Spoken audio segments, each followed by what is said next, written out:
नमस्कार, मैं हूं अंकुर। आप देख रहे हैं सत्यनिधि का न्यूज बुलेटिन। एक नजर डाल लेते हैं अब तक की खबरों पर। बांग्लादेश में इंकलाब मंच की चेतावनी, न्याय नहीं मिला तो होगा बड़ा आंदोलन। नेता उस्मान हादी की हत्या पर भड़का बांग्लादेश। 24 घंटे का अल्टीमेटम खत्म, सरकार पर गंभीर आरोप। बांग्लादेश में जुलाई विद्रोह के दौरान उभरे संगठन इंकलाब मंच ने देश की अंतरिम सरकार को खुली चेतावनी दी है। संगठन ने कहा कि अगर उनके संयोजक उस्मान हादी की हत्या में जल्द न्याय नहीं मिला तो वो सरकार को सत्ता से हटाने के लिए जन आंदोलन शुरू करेंगे। ये चेतावनी संगठन के सदस्य सचिव अब्दुल्ला अल जाबिर ने राजधानी ढाका में एक प्रेस कॉन्फ्रेंस में दी। उन्होंने कहा कि सरकार इस मामले को गंभीरता से नहीं ले रही है और अगर जल्द कार्रवाई नहीं हुई तो वो सड़कों पर उतरकर सरकार के खिलाफ बड़ा आंदोलन छेड़ेंगे। बांग्लादेश में राजनीतिक हिंसा थमने का नाम नहीं ले रही है। उस्मान हादी की हत्या के बाद एक और नेता को मारी गई गोली।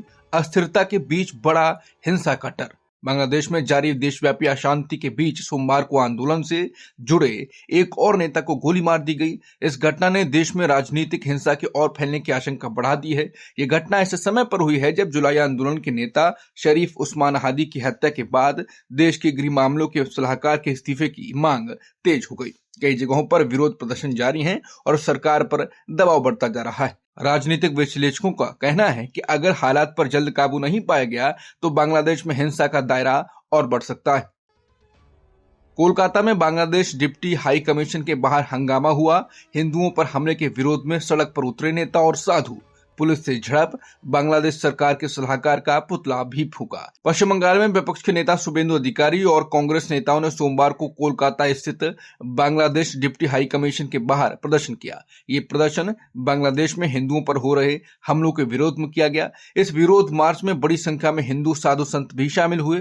सुरक्षा कारणों का हवाला देते हुए कोलकाता पुलिस ने प्रदर्शनकारियों को आगे बढ़ने से रोक दिया, जिसके बाद प्रदर्शनकारियों और पुलिस के बीच हल्की झड़प भी हुई।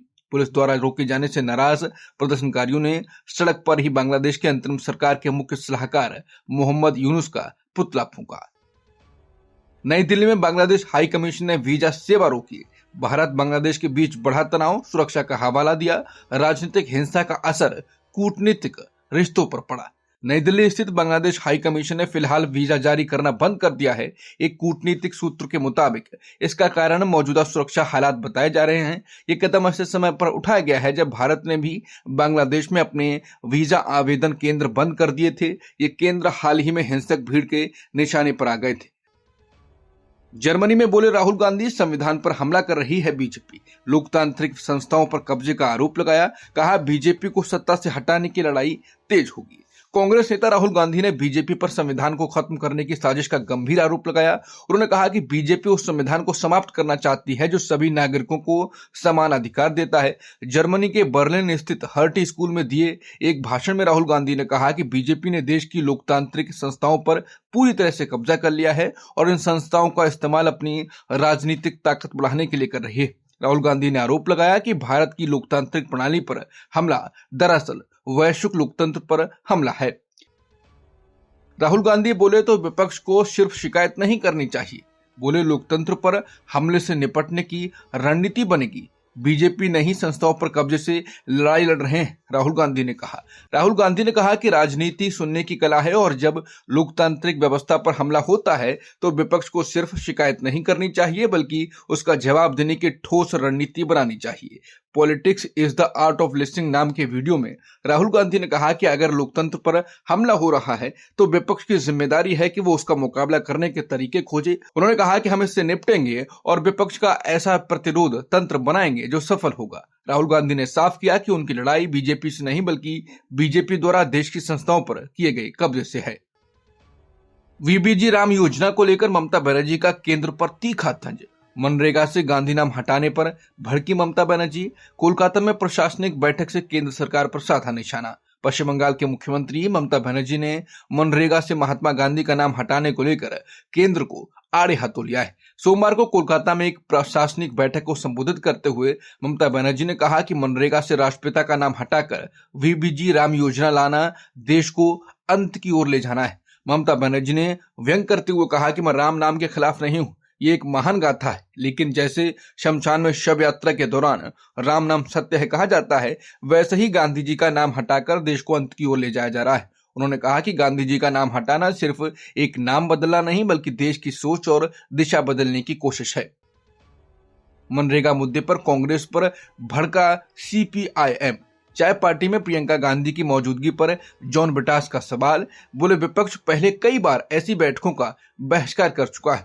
सीपीआईएम के राज्यसभा सांसद और वरिष्ठ नेता जॉन ब्रिटास ने लोकसभा स्पीकर ओम बिरला की ओर से आयोजित पारंपरिक चाय पार्टी में प्रियंका गांधी की मौजूदगी पर सवाल उठाया। ये चाय पार्टी प्रधानमंत्री मोदी की मौजूदगी में हुई थी। जॉन ब्रिटास ने कहा कि मनरेगा जैसे कानून जिससे करोड़ों मजदूरों को फायदा होता है, उसको संसद में कमजोर किए जाने के कुछ ही घंटों बाद कांग्रेस नेताओं का चाय पार्टी में शामिल होना दुर्भाग्यपूर्ण है। उन्होंने कहा कि इससे जनता को गलत संदेश जाता है, खासकर तब जब विपक्ष सरकार की नीतियों का विरोध कर रहा हो। जॉन ब्रिटास ने यह भी याद दिलाया कि विपक्ष पहले कई बार ऐसी बैठकों का बहिष्कार कर चुका है। सीपीआईएम के नेता का कहना है कि विरोध सिर्फ बयान से नहीं बल्कि व्यवहार से भी दिखना चाहिए।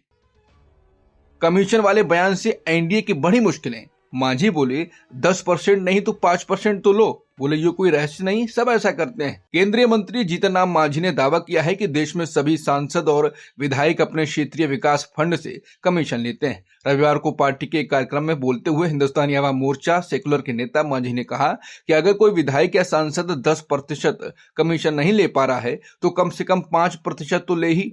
उन्होंने ये भी कहा कि हर सांसद और विधायक कमीशन लेता है, 1 रुपए में से 10 पैसे भी बहुत होते हैं। उन्होंने उदाहरण देते हुए कहा कि एक सांसद को 5 करोड़ रुपए का फंड मिलता है और अगर उसमें से 10% कमीशन लिया जाए तो करीब 40 लाख रुपए बनते हैं। मांझी ने अपने बेटे और पार्टी अध्यक्ष संतोष कुमार सुमन, जो कि राज्य सरकार में मंत्री भी हैं, उनसे भी कमीशन लेने की बात कही। उन्होंने कहा कि ये कोई रहस्य नहीं है और सब ऐसा करते हैं। सहयोग पोर्टल के जरिए सोशल मीडिया पर कड़ी निगरानी। सबसे ज्यादा आपत्ति पब्लिक ऑर्डर बिगाड़ने वाले कंटेंट पर, कम नोटिस सीधे साइबर अपराध से जुड़े।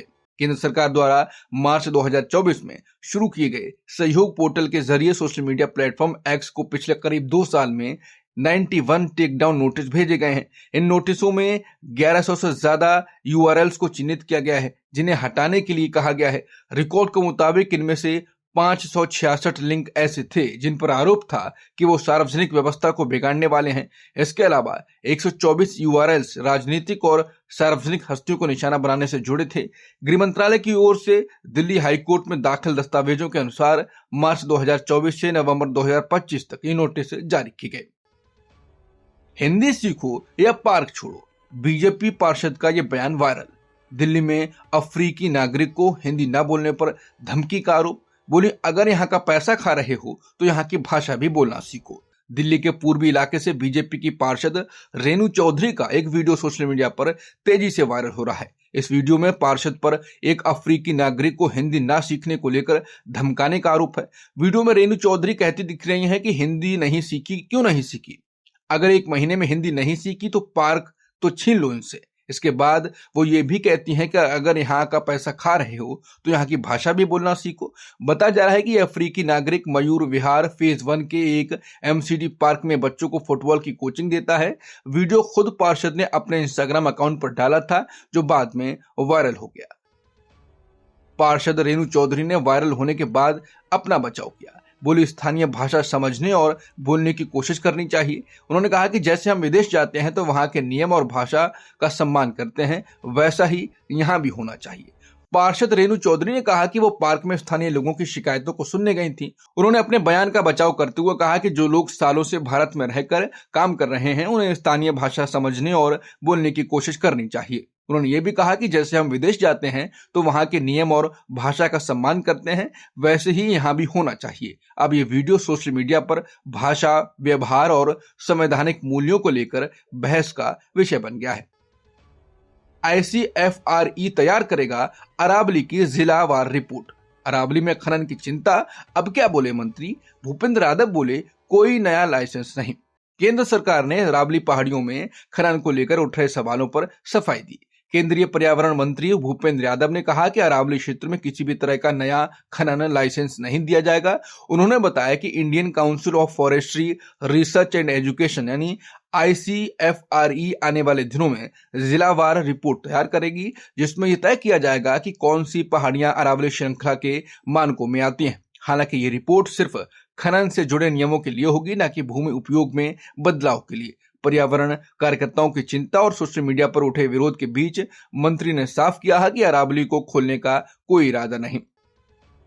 शिवसेना यूबीटी एमएनएस गठबंधन पर अंतिम मोहर, संजय राउत का दावा। नगर निगम चुनाव से पहले ठाकरे परिवार एकजुट, सीट बंटवारे पर सहमति, भव्य ऐलान की तैयारी। महाराष्ट्र में नगर निगम चुनाव के लिए नामांकन प्रक्रिया मंगलवार से शुरू होने जा रही है। इसी बीच शिवसेना उद्धव गुट और महाराष्ट्र नवनिर्माण सेना यानी एमएनएस के बीच सीट बंटवारे की बातचीत अंतिम दौर में पहुंच गई है।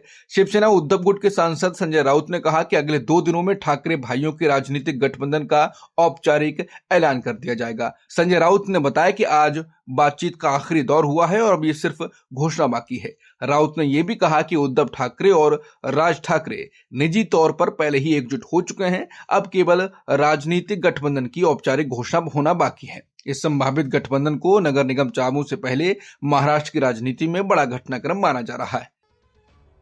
ट्रंप बोले, मादुरो सत्ता छोड़े तो समझदारी होगी। अमेरिका ने वेनेजुएला के तट से जब्त किया तेल, सैन्य दबाव बढ़ा, हमलों में 100 से ज्यादा मौतें। अमेरिका के राष्ट्रपति डोनाल्ड ट्रंप ने वेनेजुएला के राष्ट्रपति निकोलस मादुरो को सत्ता छोड़ने की सलाह दी। ट्रंप ने कहा कि मादुरो के लिए सत्ता छोड़ना समझदारी भरा कदम होगा।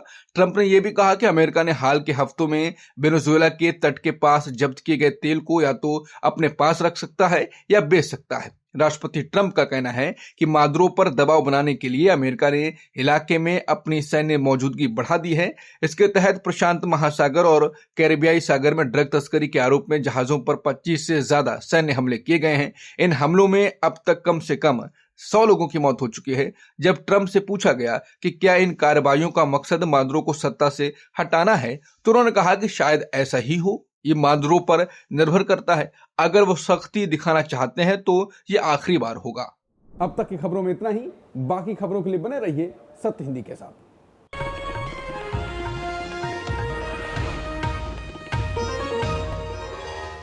Copyright disclaimer under Section 107 of the Copyright Act 1976. Allowance is made for fair use for purposes such as criticism, comment, news reporting, scholarship, and research. Fair use is a use permitted by copyright statute that might otherwise be infringing.